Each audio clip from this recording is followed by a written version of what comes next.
మీ పేరేంటి చెప్పారు? Red shirt, మీరు ఆరెంజ్ షర్ట్. మీ పేరేంటి? యుగంధర్. కూర్చో.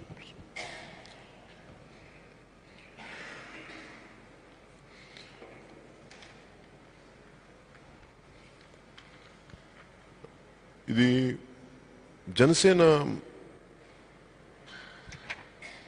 ఫండమెంటల్ సిద్ధాంతాల్లో కులాల ఐక్యత అని ఎందుకు మాట్లాడానంటే, మనిషిని చావు తర్వాత అందరూ ఏకం అవుతా ఉంటాం, కానీ చచ్చిపోయిన తర్వాత కూడా మనం ఒక కులానికి ఒక శ్మశానం ఉంది అంటే కులపిచ్చి ఎంత పెరిగిపోయిందో, అంటే కులం తాలూకు జాడ్యం ఎంత, పిచ్చి అనే పదం కాదంటే కుల తాలూకు జాడ్యం ఎంత పెరిగిపోయిందో మనం అర్థం చేసుకోవచ్చు. అలాగే ఇందాక యుగంధర్ గారు చెప్తున్నట్టుగా మనది కులాల సమూహంతో ఉన్న సమాజం అది.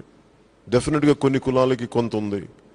అలాగే నేను చాలా చోట్ల ఇందాక తను చెప్పినట్టుగా, యుగంధర్ చెప్పినట్టుగా, ఈవెన్ క్షత్రియ కుటుంబంలో ఇబ్బందులు ఉన్నాయి. చాలామంది తినలేని, గుంటూరు జిల్లాలో ఇంకా సరిగ్గా తిండికి నోచుకొని రెడ్డి కుటుంబాలు, ఫీజులు కట్టలేని రెడ్డి కుటుంబాలు ఉన్నాయి.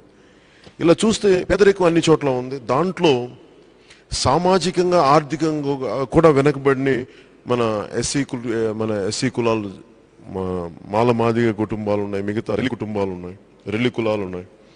అలాగే ముఖ్యంగా రాయలసీమలో మేము చూస్తుంది ముస్లిం మతాన్ని పాటించే వ్యక్తులు పేదరికం ఎక్కువ ఉంది. కంపేర్ టు కోస్తాతో కంపేర్ చేస్తే ఇక్కడ పేదరికం చాలా ఎక్కువ ఉంది. దీనికి కారణాలు పరిశీలిస్తే, ఒకసారి వెనక్కి చూస్తే, కొన్ని కుటుంబాల చేతిలో, ప్రతి చోట కొన్ని కుటుంబాల చేతిలో రాజకీయ ఆధిపత్యం ఉండిపోయింది. దీన్ని ఎక్కడ మారాల్సిన అవసరం ఉంది. పై స్థాయి నాయకులకి, ఒక ముఖ్యమంత్రి స్థాయి నాయకులకి కానీ ఇంకా పెద్ద స్థాయి నాయకులకి కింద దాకా వచ్చే ఓపిక లేదు. ఒకళ్ళు చెప్పేసి మాకు ఏరియా అంతా మీరు చూసుకోండి అంటే అక్కడ ఏం జరుగుతుంది అనేది వాళ్ళకి తెలిసినా కానీ వాళ్ళు ఎందుకు మాట్లాడలేరు అంటే చేస్తే ఓట్లు పోతాయేమన్న భయం ఉంది. నాకేమో జనసేన పార్టీకి మా గెలుపు వీటన్నిటికంటే కూడా మార్పు కావాలన్న కోరిక ఉంది మాకు. అందుకని మేము చేసే politics it will be very responsible politics. అలాగే